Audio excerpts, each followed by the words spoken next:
제가 벌써 병원에 30년이 됐어요. 31년째 지금 되고 있는데 그동안 참 여러 팀들 또 여러 부서들의 부서장 역할도 했고 지금은 이제 본부에서 이런 종합적인 정책 역할을 하고 있는데 조직에서 제일 중요한 파트가 관리자라고 생각을 합니다. 중간 허리, 위에 내용을 전달하고 아래에 또 전달하고 관리하고 하는 중간 허리가 강해야 사람도 마찬가지잖아요. 허리가 강해야 튼튼한 것처럼 중간 허리 역할을 하기 때문에 관리자 역할이 제일 중요하다.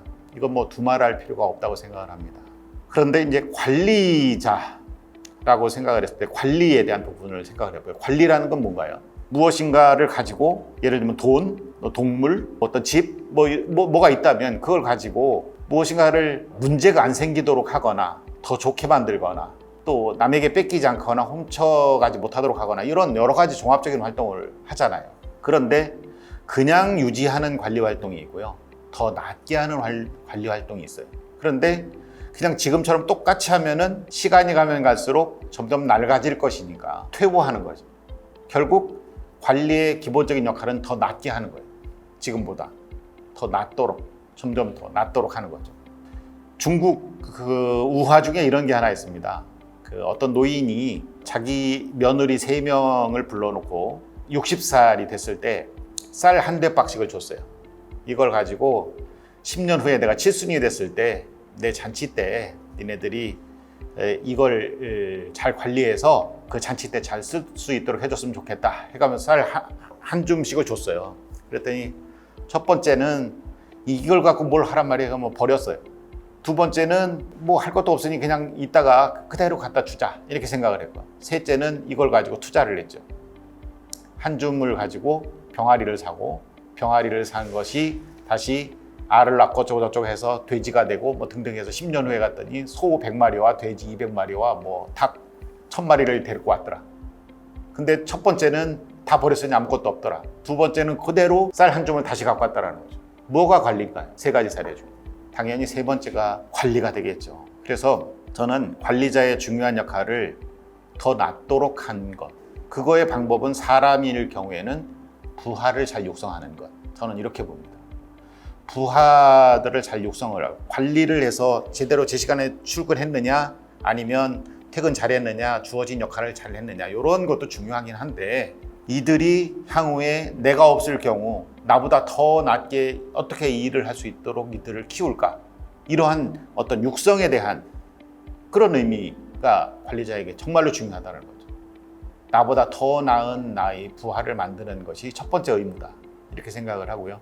두 번째는 관리자라면 시스템적으로 생각해야 된다. 시스템 사고를 키우자, 이런 말을 좀 하고 싶습니다. 시스템이라는 것은 인풋이 있으면 아웃풋이 있고 중간에 뭐 전환 과정이 있죠. 그런데 이런 인풋 아웃풋 생각하지 않고 그냥 아웃풋만 생각했을 경우 그때도 문제가 되는 거예요. 중간 전환 과정도 생각을 못하고 앞에 있는 또 인풋 과정도 생각을 안 한 다음에 무조건 아웃풋만 생각을 한다면 너무 아웃풋만 강조를 하니까 성과만 강조를 하다 보니까 결국 불만이 될 수도 있고 이것이 문제가 돼서 그 어떤 고객의 내부적인 고객 불만이 될 수도 있습니다. 인풋과 아웃풋의 중간의 전환 과정, 이런 것들을 종합적으로 생각할 수 있는 시스템적인 사고가 있어야 된다. 이걸 하기 위해서는, 이 시스템적인 사고를 하기 위해서는 두 가지를 생각을 해야 되는데요. 효과성과 효율성이라는 거예요.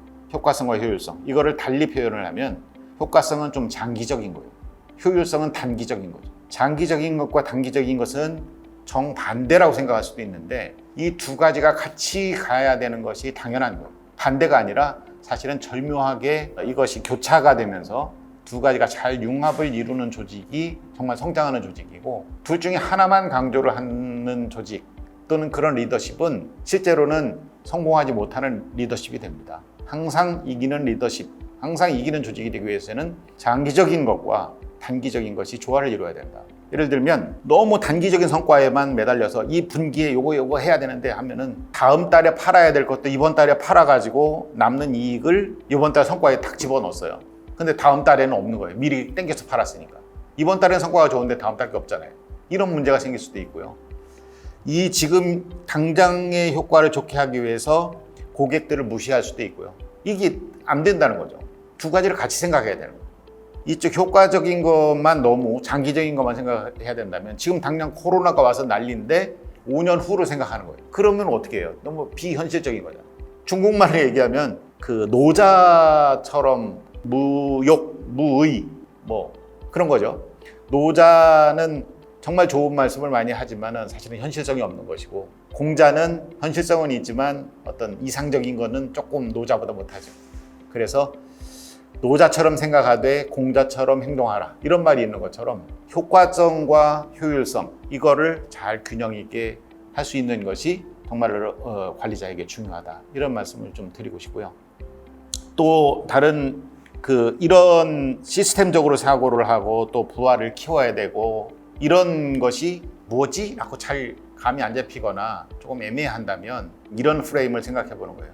BSC, 밸런스드 스코어 카드라는 어떤 그 균형 잡힌 성과 지표를 얘기하는 건데, 여기에는 재무적인 지표, 그 다음에 고객 지표, 프로세스 지표, 학습과 성장의 지표, 이렇게 학습과 성장은 미래를 향한 거예요. 그 다음에 프로세스, 고객, 이거는 당장 만난 이런 고객들을 생각하는 현실적인 문제인 거죠. 재무 지표는 이미 끝난 거를 돈으로 환산했을 때 어떻게 되지에 대한, 이미 지나간 거에 대한, 과거에 대한 거.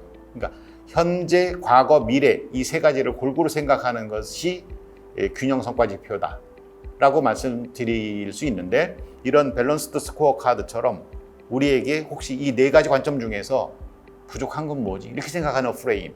또 하나 좋은 팁 하나를 드리면 SERM이라는 프레임을 소개해 드릴게요. 이게 M경영이라는 그런 책으로도 이제 소개가 된 것인데, SERM, 이거는 뭐냐면 S는 서브젝트예요. 주체가 누구냐? E는 environment, 환경이 어떠냐? R은 resource를 얘기합니다. 어떤 자원이 있느냐? M은 메커니즘을 얘기를 해요. 어떤 주체가 어떤 환경 속에서 어떤 자원을 가지고 어떤 전략을 추구하려는 것이지, 이런 틀로 생각을 하면 훨씬 더 시스템적으로 생각할 수 있죠. 부하 직원들이나 아니면 다른 부서에서 뭔가를 제안을 해왔어요. 제안을 해왔는데 이게 뭔 소리인지 파악이 잘 안 되잖아요. 그러면 그때 SERM을 생각하는 거예요. 누가 하는 거야? S, 주체죠. 이거를 할 만한 지금 환경이나 시간이나 때가 제대로 된 거야? R, 이거를 할 수 있는 땅과 돈과 사람과 이게 다 된 거야? M, 이것이 다 갖춰졌다 그러면 정말 전략적으로 준비가 다 됐나? 어떤 전략을 가지고 이게 단기적으로 성과를 낼까? 장기적으로 성과를 낼까? 이런 시각으로 볼 수 있으면 훨씬 더 또 시스템적인 사고를 할 수 있겠죠.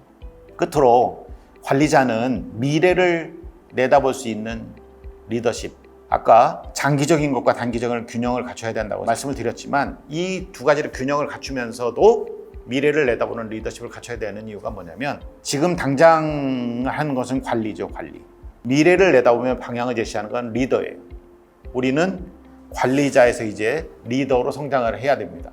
미래를 내다보는 리더십이 필요하다, 이런 말씀을 드리면서 미래를 내다보고 시스템적으로 생각하고 관리의 가장 기본적인 개념, 좀 더 낮게 하는 부하 육성을 하게 하고 여러 가지 프레임, 틀들을 가지고 생각하면 훨씬 더 시스템적으로 생각하는 미래를 내다볼 수 있는 그런 리더가 될 수 있다, 이렇게 말씀을 드리겠습니다. 예, 감사합니다.